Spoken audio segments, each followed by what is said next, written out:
Okay, so today I'm going to be talking about the VSEPR theory, the valence shell electron pair repulsion theory. So these are the Lewis structures. The way how you determine bonding groups. So there's two types of bonding groups. There's the bonding group, which is this, like the two lines, because this is basically 4 electrons right here. So 2, 4. And then the other type of bonding group is a non-bonding group, which is the lone pair, which are like the dots that you see here. So when we talk about bonding groups, we are thinking of in these 4 categories, how many bonding groups do you see, which is the 2 lines or a line. So for this one with CO2, we see 2 bonding groups. We see 3 bonding groups, 2 bonding groups, 4 bonding groups, 3 bonding groups, 2 bonding groups. Okay? That's how you figure out how many bonding groups you have. Now how you figure out the non-bonding groups is, like I said, same thing. How many non-bonding groups do you have in the 4 categories? So for this one, CO2, we have 0 because you don't see any lone pairs. Same thing, 0, no lone pairs. And then for O3, the reason why we have 1 here is because there's 1 lone group.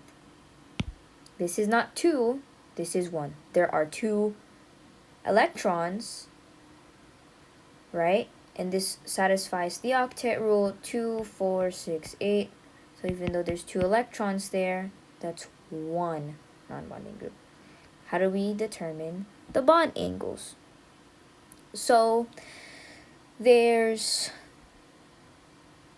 3 different kinds of bond angles / electron geometry. So when you have 2 total electron groups, by the way how you figure out total electron groups is you count like the total bonding and non-bonding groups. So for your electron geometry to be linear, it needs to have 2 bonding groups, just 2. For your electron geometry to be trigonal planar, which basically means all the electrons are on the same plane, it needs to have 3 total bonding groups. So you can have 2 bonding groups and 1 non-bonding group, or 3 bonding groups.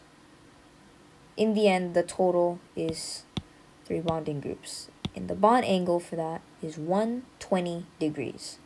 When you have 4 total electron groups, that is when you have the electron geometry of a tetrahedral. So for CH4, 4 total electron groups, 4 total electron groups, and then 4 total electron groups for H2S. Now, for molecular geometry, if your compound has 0 non-bonding groups, then it will have the same answer as your electron geometry. For example, CO2 has 0 electron groups, or excuse me, CO2 has 0 non-bonding groups, so the molecular geometry will be linear just like the electron geometry.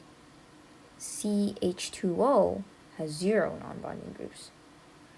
So just like the electron geometry, it will also be trigonal planar. CH4 has 0 non-bonding groups. The molecular geometry will also be a tetrahedral. So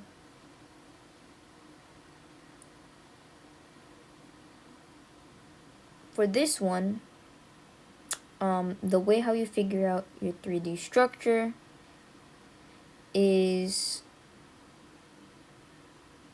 if you know, for example, O3, you have 3 electron groups, right? This tells you that everything is gonna be in the same plane. So for this to equal out in a 3D model, it needs to be bent, because this